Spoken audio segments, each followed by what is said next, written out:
Hello everyone and welcome back to my channel. Today we are outside and we're going to be planting our summer vegetable garden. We'll be planting some potatoes in some garden containers as well as our tomatoes, our leafy greens, and other vegetables. And even though it's ways away, we'll also be getting ready for fall and we'll be planting a bunch of different fall vegetables in our garden as well. So if you want to see how we plant our summer and fall gardens, stick around and watch today's video. And don't forget, if you enjoy it, please like the video and subscribe to my channel.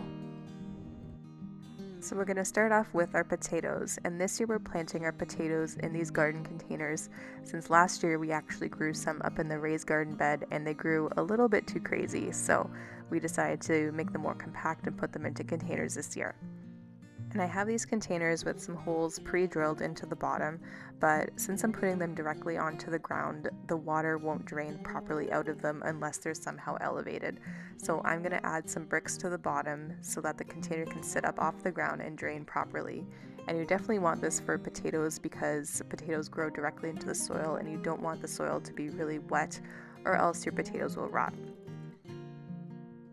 I dug the bricks a little bit into the ground to give the containers a little bit more stability, but left a trench in between the bricks in the middle for the water to drain out and away. Once I had the containers positioned where I wanted them, I went ahead and filled them with some planter box mix. And this is a really good mix to use because the soil in these planter box mixes are really light and fluffy, and the potatoes need that to actually grow properly in the containers. Next, I added about 2 inches of soil on the bottom of the container and then placed these potato plants directly inside. And we actually had these plants growing up in our raised garden bed where we had them last year, but we obviously missed this in our last harvest. So I just dug it up from the garden and decided to use it in the containers here. And if you want to plant the potatoes from scratch, all you have to do is add a whole potato directly into the soil and it'll grow eyes and then it'll grow leaves and sprout just like this. And as the potato grows, it'll grow upward, and you always want to make sure at least 3 to 4 inches of the stem is sticking out of the soil at a time, no more than that. And over the season, all you have to do is continually refill these containers with soil, and you'll have potatoes. And since we did them in containers, all we have to do at the end of the season is just simply dump the container out and then pick out all the potatoes that grew. And I think that's a much easier way to grow potatoes rather than having to dig them out of a big garden bed. So that's how we did them this year, and I'm excited to see how they turn out. After the potatoes were planted, I went on and planted our leafy greens. And you can see I planted some kales in the back and I grew these from seed. And right now I'm planting the gailan. And this gailan is a Chinese vegetable that's really, really great in stir fries or just steamed with a little bit of soy sauce. And I thought these were a little bit leggy when I planted them, but they're actually doing really well right now. So I'm really pleased with that, especially since I started them from seed. That's really cool. I also planted some choy sum, which is really similar to gailan, but it's a little bit more tender. And here I am just smoothing everything out. I planted the plants up on little mounds so that the water can drain away properly. And you can see all of our veggies here. I have some bok choy also planted in the front, along with some scallions and radishes on the right-hand side. And then I'm just watering everything in to make sure it grows and gets established. And that's it. I'm excited to see how it grows over the summer. Next, we're moving on to planting our tomatoes, and I love planting tomatoes in our garden because nothing beats a fresh tomato on a hot summer's day. Hit the like button if you guys agree with that.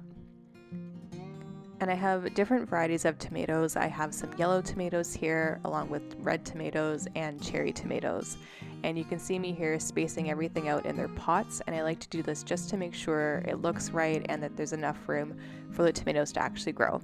And as you can see, there wasn't enough space, so I went with 3 tomatoes of each type instead of 4. Once I had the tomato plants positioned exactly where I wanted them, I dug holes for each plant and put them in the ground.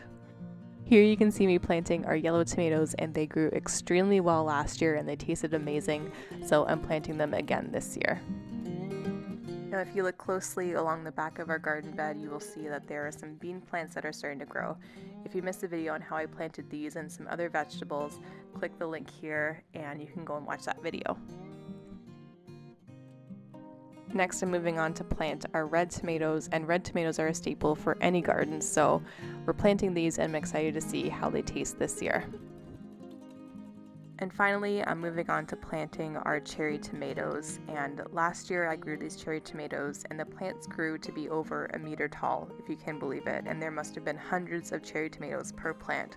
So I'm only planting 3 of these, but I'm training 2 to grow up along the back trellis, and hopefully they will grow and be a little bit more stable than how I had them set up last year.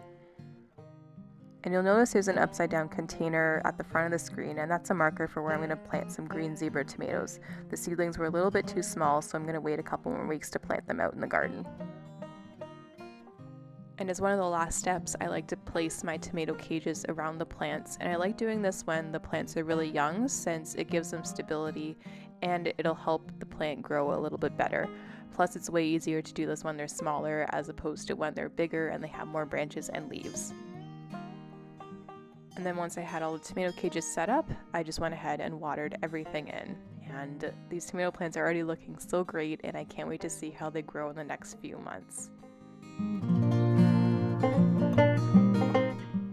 And now we're on to day 2 of gardening.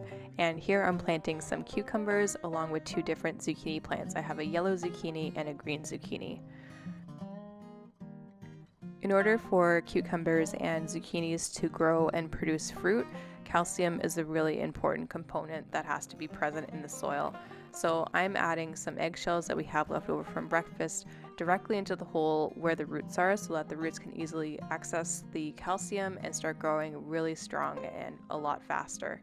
So I'm doing the same thing with our yellow zucchini here and also with our green zucchini.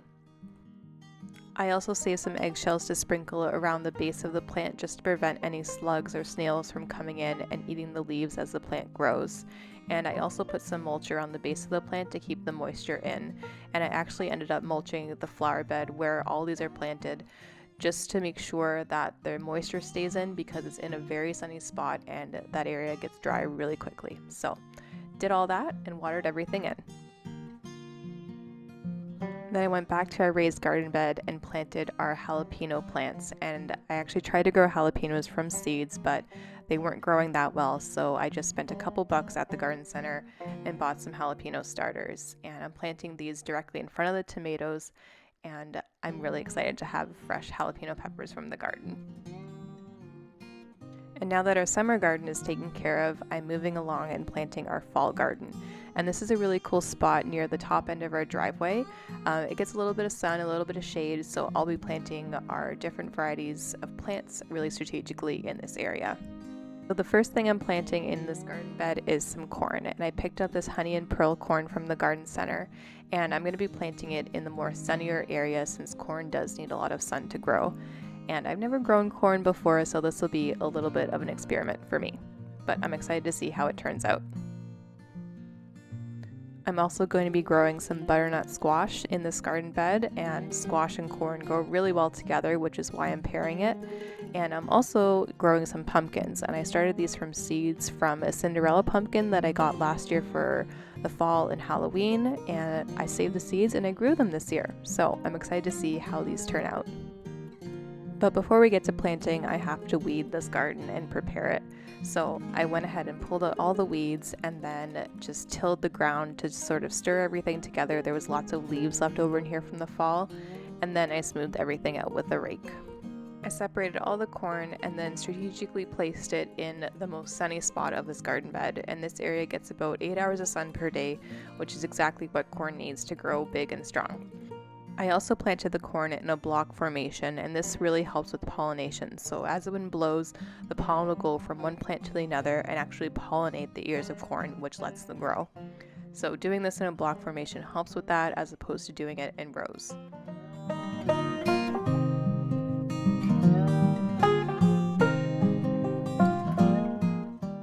I also had a lot of leftover corn, so I went ahead and planted it in a row along the back part of the fence, and this was just for aesthetic purposes, not for actually eating corn.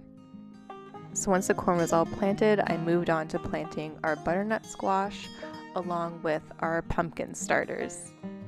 I started by planting the butternut squash directly in the middle of the flower bed and then did the pumpkins around it. And I know that squash and pumpkins can really sprawl, so I made sure to plant these really far apart. So in total, I did 1 butternut squash plant and 4 pumpkin plants, And this is a lot, but I know that I can train the plants to grow out and over our driveway, and this is really good because we don't really need all of our driveway space that we have, and this will just give us a little bit more room for pumpkins and squash. Finally, I watered in all of our plants, and I came back a few days later and added in some chicken manure because corn and pumpkins and squash really need a lot of nutrients to grow, so I added that in as well. And then just as I was finishing up, this crow came by and flew into the fall garden and gave it all of the fall and Halloween feels. And that is it for today's video. I hope you enjoyed watching me plant my summer and fall gardens, and to stay up to date on how my gardens progress over the season, hit the like button and subscribe to my channel. Thanks again for watching, and I'll see you in my next video.